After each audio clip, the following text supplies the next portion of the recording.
নমস্কার, আমাদের বিকাশ talk show এর অনুষ্ঠানে আপনাদের স্বাগত।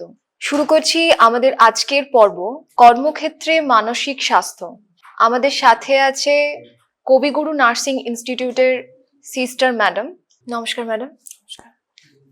মানসিক স্বাস্থ্য এমন একটা বিষয় যেটার উপর নির্ভর করছে আমাদের চারিত্রিক বৈশিষ্ট্য, আমাদের হাঁটাচলা। কর্মক্ষেত্রে মানসিক স্বাস্থ্য সমাজ এবং কাজের জগতে একটা বিশাল প্রভাব ফেলে। দুর্বল মানসিক স্বাস্থ্য শারীরিক স্বাস্থ্যকেও প্রভাবিত করে। আমরা সরাসরি প্রশ্নে চলে যাচ্ছি, কর্মক্ষেত্রে মানসিক সমস্যা কি এবং এটি কিভাবে আমাদের জীবনে প্রভাব ফেলতে পারে? অ্যাকচুয়ালি ম্যাডাম, আমরা স্বাস্থ্য বলতে দুই প্রকার জেনে থাকি, একটা শারীরিক স্বাস্থ্য আর একটা হচ্ছে মানসিক স্বাস্থ্য। মানে একটা মানুষকে সুস্থ আমি তখনই বলবো যখন সে মানসিক এবং শারীরিক দুটো দিক থেকেই সে সুস্থ থাকবে। তো যেমন শারীরিক স্বাস্থ্যটা আমাদের মেনটেন করা খুব দরকার, সেরকম মানসিক স্বাস্থ্য আমাদের একটা ইম্পর্টেন্ট দিক আমাদের হিউম্যান বিইংদের জন্য। তো সেই মানসিক স্বাস্থ্য কিভাবে আমরা মেনটেন করব সেটা আমরা পরবর্তী ক্ষেত্রে বলবো। তো মানসিক স্বাস্থ্যটা কর্মস্থলে, কোথাও আমরা কর্মস্থল যে জায়গাটাকে বলে থাকি, যেখানে আমরা কাজ করি সেই জায়গাটাকে আমরা কর্মস্থল বলে থাকি, সেখানে কাজ করার জন্য প্রপারলি রেসপন্সিবিলিটি যেটা আমার আছে থাকে যে মানুষদের, সেটাকে মেনটেন করার জন্য আমাদের মানসিক দিক থেকে সুস্থ থাকতে হবে। আমি বাড়ির থেকে একটা এক্সাম্পল দিচ্ছি, আমি বাড়ি থেকে আসছি কোনো রকমের কোনো ফ্যামিলি প্রবলেম নিয়ে, সেটা ধরুন যখন আমি কর্মস্থলে এসে সেই জিনিসটা আমার উপর প্রভাব ফেলবে। তো এরকমই বলছি, সাধারণ মানুষের ক্ষেত্রে বিভিন্ন রকমের প্রবলেম হয়ে থাকে মেন্টালি, যেমন ধরুন হঠাৎ করে রেগে যাওয়া, বা কেউ দেখবেন এরকম মানুষ থাকে যেটাকে আমরা ডিপ্রেশন বলে থাকি, মানে মানুষটা দেখবেন কারোর সাথে কথা বলছে না, একাকিত্ব ভাব। তারপর হচ্ছে অনেক সময় এটাও হয়ে থাকে, অনেক দিন ধরে চাপে থাকার কারণে মানসিক স্বাস্থ্য জিনিস ভুগে সেই জায়গাটা থেকে বেরোনোর জন্য মানুষ অনেক রকমের সাবস্টেন্স অ্যাবিউজ যেটাকে আমরা বলে থাকি, মানে বিভিন্ন রকমের মাদক দ্রব্য পান, বিভিন্ন রকমের নেশাগ্রস্ত হয়ে পড়া, এই প্রভাবগুলো আমাদের মানুষদের মধ্যে পড়তে পারে।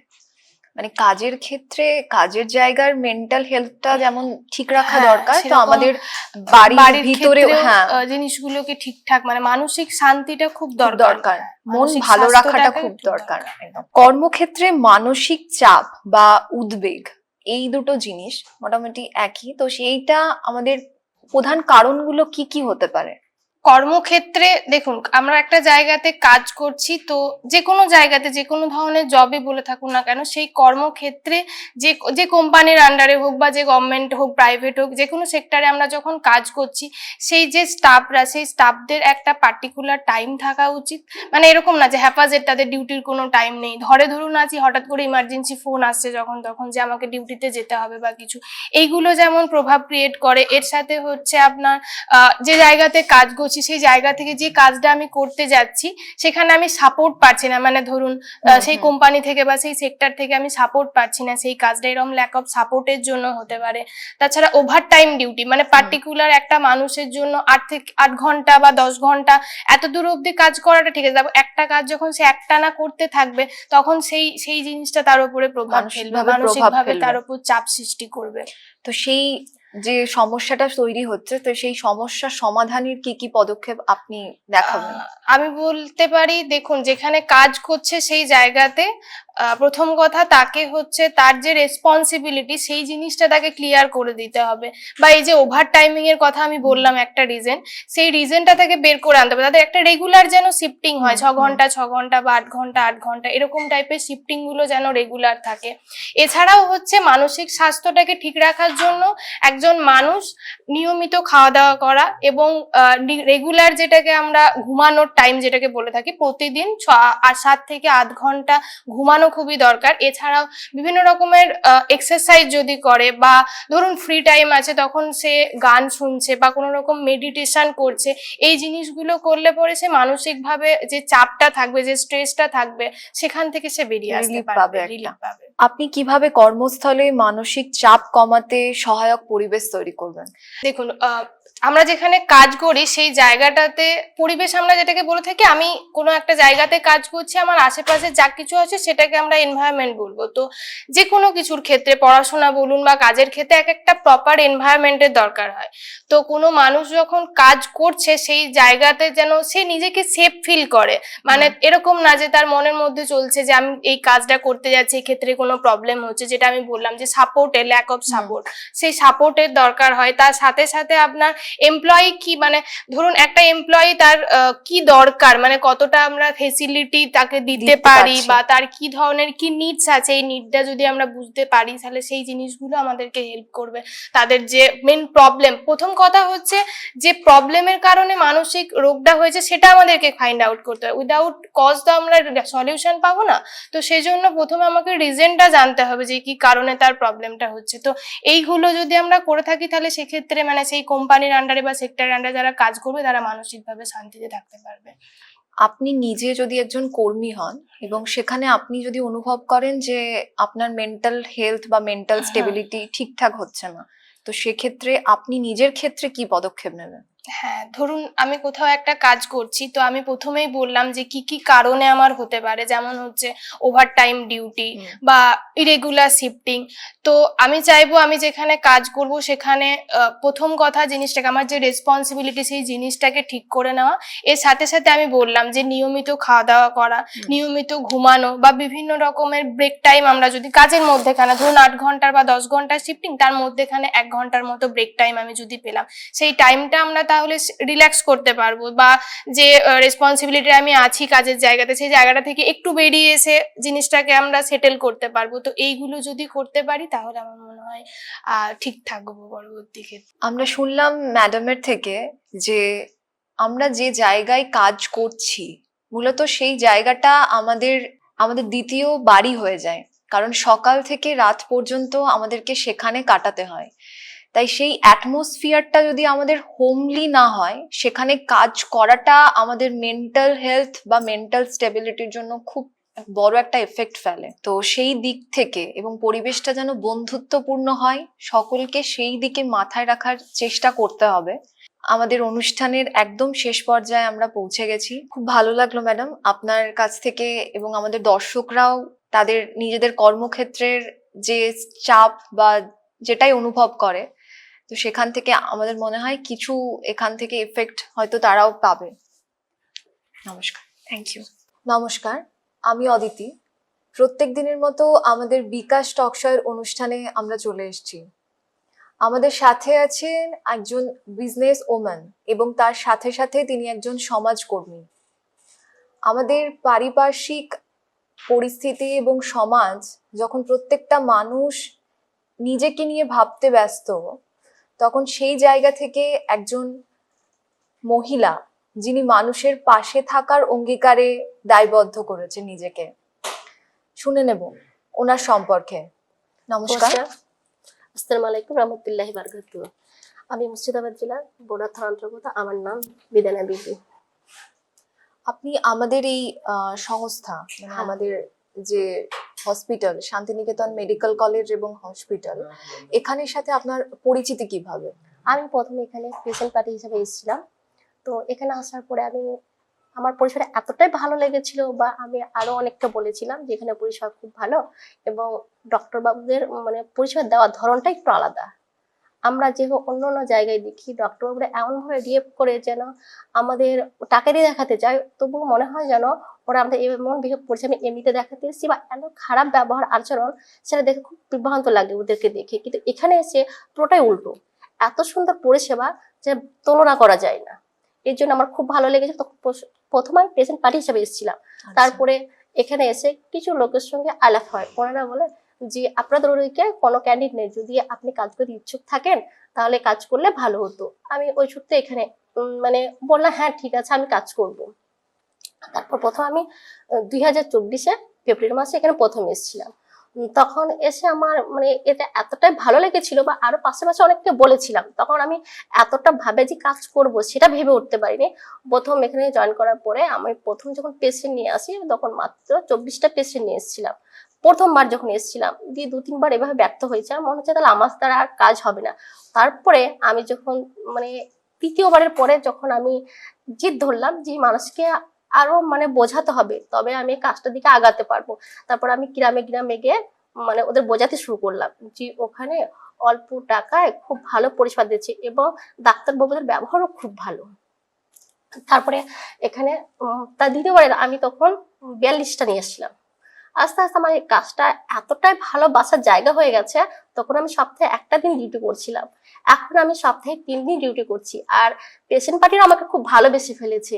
ওরা আমাকে ছাড়া মনে হয় আমি যদি কোনোদিন বলি যে না আজকে আমি যাব না, আপনারা চলে যান, আমি সব ঠিকঠাক করে ফেলেছি, না আপনি না থাকলে কাজটা ভালোই লাগবে না। ওখানে আমাদের ডক্টর পাশা দেখানোর পাশাপাশি আপনি যে আমাদের ভালো একটা পরিষেবা দিচ্ছেন, হয়তো কারো টেস্ট হবে, টেস্টের জায়গায় ওনাদের পুছিয়ে দেওয়া, সেখান থেকে আবার কাউকে হয়তো অ্যাডমিশন পেশেন্ট আছে তাকে 8 তলার বিল্ডিং এ নিয়ে যাওয়া, এই সমস্ত কিছু। আর সর্বকথা হলো আমি কারো কথায় বিরক্তই হয় না, আমার কাজটা ভালো লাগে বলে। অনেকে বলে যে আপনার ক্লান্তি বোধ হয় না, আলাম না, আমার কোনো ক্লান্তি বোধ হয় না। তারপরেও এখানে যে কিছু কিছু ডক্টর বাবুদের সঙ্গে আমার পরিচয় হয়ে গেছে, তো ওনারা এতটা ভালো, মানে তুলনা নেই, মানে তুলনা করাই যায় না ওদেরকে নিয়ে। কিন্তু আমার কাজ করতে ভালো লাগে বা আমি কাজ করতেও চাই। আমি যদি প্রতিদিন এইভাবে কোনো একটা এই কাজটা যদি প্রতিদিন পেতাম তা আমি প্রতিদিন হয়তো করতাম। মানুষকে আমার যেমন মানে কাজ করতে ভালো লাগে, আর যে মানুষগুলা আমার সঙ্গে আসছে বা যে এখন আর বোঝে না কিন্তু প্রয়োজন নেই। এখন শান্তিনিকেতন মেডিকেল কলেজ হসপিটালের নাম শুনলে বা পরিষেবা শুনলে একজন আরেকজনকে আর বলতে বলতে এখন আমি যখন 23 জন সেলার ছিল তখন আমি এখন ঢুকেছিলাম, এখন আমি 1 নম্বরে র্যাঙ্ক করে গেছি। এক ডাকে ম্যাডাম বলে সবাই আমাকে চেনে। তো আর একটা কথা হলো যে এখানে স্বাস্থ্যসাথী কার্ডে যে পরিষেবাটা দিচ্ছে এটা কিন্তু অন্যান্য হসপিটাল এভাবে দেয় না, তার জন্য বেশি মানে আকৃষ্ট ওইটাতেই। আর ওপিটির পেশেন্টরা যারা আসছে তারা কিন্তু ওষুধটা অনেক কম টাকায় পাচ্ছে, 10 টাকায় ফিরে ভালো ডক্টর দেখাতে পাচ্ছে। তার পরিবর্তে হচ্ছে আরেকটা যে অল্প মানে পয়সা নিয়ে যে টেস্ট করা হচ্ছে ওখানে কিন্তু অনেক ছাড় আছে, ওগুলা কিন্তু সাধারণত অন্য জায়গায় নেই। এই আকৃষ্টতে মানুষ কিন্তু ছুটছে। আপনি যখন কোনো পেশেন্ট পার্টিকে যখন বোঝান যে এখানে যেতে হবে, তখন তাদেরকে কিভাবে কাউন্সিলিং করেন? তাদেরকে আমি বলি কারণ একদম তারা গ্রামের মানুষ, হ্যাঁ। অত্যন্ত গ্রামের মানুষ, তো সেই ক্ষেত্রে মানুষের চিন্তা, আমাদের সবার চিন্তাধারা যেমন আলাদা, তো তাদেরকে কিভাবে বোঝান? প্রথম যখন কাজটা করছিলাম তখন বলছে না ওখানে গেলে কিডনি তুলে নেবে, চোখ তুলে নেবে। না, আমি তো ওখানে দেখে এসেছি, বা আপনাদের যদি ভয় লাগে আমি তো আছি, আমাকে তো চেনেন, আমার উপর ভরসা রেখে আর ওখানে পরিষেবা দেখে আপনি যাবেন। আর তারপরে আপনি যখন আসবেন আর 5 জনকে বলবেন, তখন তারাও যাবে। তখন যখন প্রথম কাজটা করি তখন কিন্তু অনেক খারাপ কথা শুনতে হয়েছে, কিন্তু এখন ওইগুলা মানুষ আর ভাবে না। তখন কেউ বলতে চোখ তুলে নেবে, কেউ বলে কিডনি তুলে নেবে, মানে খারাপ মন্তব্য অনেক করেছে। তাহলে তো কিছুদিন আগে গাড়িটা হঠাৎ করে বন্ধ হয়ে গেল, তখন বলছে এসব দালাল, আমার জন্য বলছে ও দালাল। এবার গাড়িটা বন্ধ করে সব পেশেন্ট করে নিয়ে নিল, ওদের সঙ্গে একটা চুক্তিবদ্ধ ছিল, যেহেতু এখন ওনারা সব পেশেন্ট করে পেয়ে গেছে আর গাড়িটা বন্ধ করে দিল, দেখছো তো এবার লাইন বাসেই যাবে। এগুলো অনেক ইনসাল করেছে, কিন্তু আমি ওগুলো অপেক্ষা করেই চলছি। সব জিনিসের তো ভালো থাকলে সেখানে খারাপ হ্যাঁ, থাকবে। তবে আমার কাজ করতে ভালো লাগছে আপনাদের সঙ্গে। এই মেডিকেল কলেজটা সত্যি কথা বলতে এত উন্নত, বা আরো হয়তো আশা রাখছি মানে আগামী দিনে আরো উন্নত হবে। মানে এরকম বলতে আমি যেগুলো বাইরে দেশে দেখে এসেছি, ব্যাঙ্গালোরে আমি গিয়েছিলাম ট্রিটমেন্ট করাতে, আমি ওখানে কিছু জিনিস এই হসপিটালের মধ্যে দেখছি, উন্নত মানের মেশিন, ডাক্তারবাবু, মানে সমস্ত কিছু। আর এখানে কিন্তু যেসব মানে ডাক্তারবাবু নার্স ছাড়াও যেসব কর্মীরা আছে তারাও কিন্তু খুব ভালো, তাদেরও পরিষেবাগুলো খুব ভালো দেয় মানুষকে, প্রত্যেকের পাশে দাঁড়িয়ে হেল্প করে। আপনি ঘর এবং বাইরে দুটোকে একসাথে কিভাবে মানে ব্যালেন্স করে চলছেন? ব্যালেন্স চলছে আমার, বললাম তো আমার ঘর বাইরে দুটো ব্যালেন্স করে চলতে আমার কোনো অসুবিধাই হচ্ছে না। তার কারণ বাড়িতে আমি একা, আমার বাড়িটা সামলানো যায়, বাইরে সামলাতে পারি। কারণ বাড়িতে যদি আমার কেউ থাকতো তাহলে একটু প্রবলেম হতো, আমার বাড়িতে কেউ নেই বলে আমার কোনো প্রবলেমই হয় না। তা আরো কথা হচ্ছে যে আমার প্রতিবেশী যারা আছে তারাও আমাকে এই কাজটা করার জন্য তারাও হেল্প করে, তার জন্য আরো আমি করতে পারছি। আবার এখানে যে আমার সহকর্মী যারা আছে তারাও আমাকে অনেক হেল্প করে, আমি মেয়ে বলে অনেক কাজে তারা আমার থেকে বেশি একটু করিয়ে নেয়, আমাকে ছেড়ে দেয়। আমাদের এখন বর্তমান সমাজের মেয়েদেরকে আপনি কিভাবে ইনফ্লুয়েন্স করবেন যে আসুন আপনারা ওইভাবে যুক্ত হন আমাদের সাথে? হ্যাঁ, ভালো কাজ হলে তো সবাইকে উৎসাহ করা উচিত, যে আমি যেমন একটা ভালো পজিশনে আছি বা আমাকে সবাই এখন এক ডাককে চিনছে জানছে, তারাও যদি এইভাবে কাজ করে। আর মেয়ে বলে তো পিছিয়ে থাকার আজকালকার মানে কোনো যুক্তি নেই, যুক্তি নেই। সবাই ছোট বড় কাজ যেমনই হোক, কাজে কোনো ছোট বড় নেই, না। কাজ মাথা উঁচু করে করলেই হলো। এবং সবাইকে হ্যাঁ, সমান চোখে দেখা, সবার এটা দেখাটা উচিত। ঠিক। আপনার কাছ থেকে এবং আপনার দৃষ্টিভঙ্গিতে আমাদের শান্তিনিকেতন মেডিকেল কলেজ এবং হসপিটাল সম্পর্কে কিছু শুনবো, সেটা আমাদের আমার ওপিডি এবং আইপিডি দুটো ক্ষেত্রে। আমার চোখে তো শান্তিনিকেতন মেডিকেল কলেজ হসপিটাল 1 নম্বরে এখন, খুবই ভালো জায়গা। এর তুলনায় মনে হয় যেন এখনো কোনো হসপিটাল নেই। তবে আমাদের ওপিডি ডাক্তারবাবুরা খুব ভালো, ওনারা ভালো পরিষেবা দেন। আর ওখানে যারা আছে, ওখানে যে ডাক্তারবাবুরা মানে ওটি করছেন, ওরা খুব সুন্দরভাবে ওটি গুলা করেন, পেশেন্টরা খুব তাড়াতাড়ি সুস্থ হয়ে যাচ্ছেন। আমি চাইবো আগামী দিনে আমাদের হসপিটাল আরো উন্নতি হোক বা আরো ভালো ভালো ডক্টর আসুক বাইরে থেকে। কারণ আমরা জানি যে ডাক্তারের কথাই নাকি অর্ধেক রোগ সেরে যায়। এটাও বাস্তব, এখানে একদম। অনেকটাই সত্যি, কারণ এখানে ডক্টর বাবা সত্যি খুব ভালো করে কথা বলেন। এটা হচ্ছে এখানে সত্যি একটা ব্যাপার। আমি বললাম না, বাইরের দেশে কিন্তু আমি এটাই দেখে এসেছিলাম, একটা পেশেন্টকে যেহেতু ডাক্তারবাবুরা আসছেন, ওখানে বলছে আম্মি জি আপনি কেসি হো, ওরা একটা সম্পর্ক রিস্তা বানিয়ে নেয়। ওখানে আম্মি জি ছাড়া মাঝি ছাড়া অন্য কোনো শব্দ উচ্চারণই করে না। আমাদের এখানে তো অনেক কিছু শব্দ ইউজ করে, কিন্তু ওখানে না, শুধু মা শব্দটা ইউজ করে ওরা। কিন্তু এখানেও সত্যি কথা, আমি ওই রকম মানে যা দেখে এসেছিলাম বাইরের দেশে, আমি মেডিকেল কলেজের ভেতরে সেগুলো অনেক কিছু খুঁজে পাচ্ছি। তার জন্য মেডিকেল কলেজ আমার আরো ভালো লাগে। বাড়ি হয়ে গেছে একটা, দ্বিতীয় বাড়ি, তাই তো? সত্যি কথাই। কিন্তু আমি অল্প শিক্ষিত, তাই হয়তো ভালো কথা বলতে পারছি না, কিন্তু শিক্ষিত বেশি নয়, কিন্তু আমার এই কাজটা খুব ভালো লাগে। আমি যতটুকু জানি অতটুকু দিয়ে আমি চেষ্টা করছি আগামী দিনে আমাদের হসপিটালটা আরো উন্নতি হোক।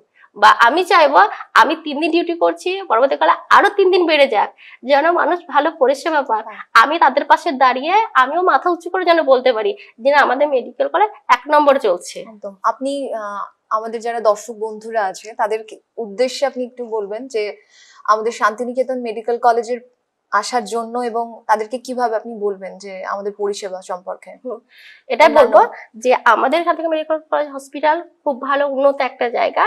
আমি যখন এসেছি প্রথমত ডক্টর দেখিয়েছি, আমি সুস্থ আছি বা এখনো দেখাচ্ছি, অনেককে নিয়ে এসে তারাও প্রত্যেকে ভালো আছে, হয়তো আগামী দিনে এর থেকেও ভালো থাকবে।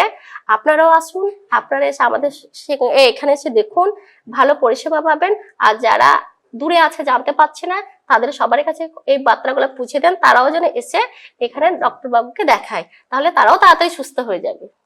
আমাদের সাথে আজকে উনি ছিলেন এবং ওনার থেকে আমরা আমাদের হসপিটাল, ওনার নিজের জীবন সমস্তটাই আমরা জানতে পারলাম। এখন যেখানে বর্তমান সমাজ, মানুষ নিজেকে নিয়ে ভাবতে বড় ব্যস্ত, চোখে ঠুলি আর মুখে মুখোশ পরে বসে আছে, সেই জায়গা থেকে দাঁড়িয়ে কোনো মানুষ যখন সাহায্যের হাত বাড়িয়ে দিচ্ছে, আমাদেরও উচিত সেই সাহায্যের হাতটাকে নেওয়া।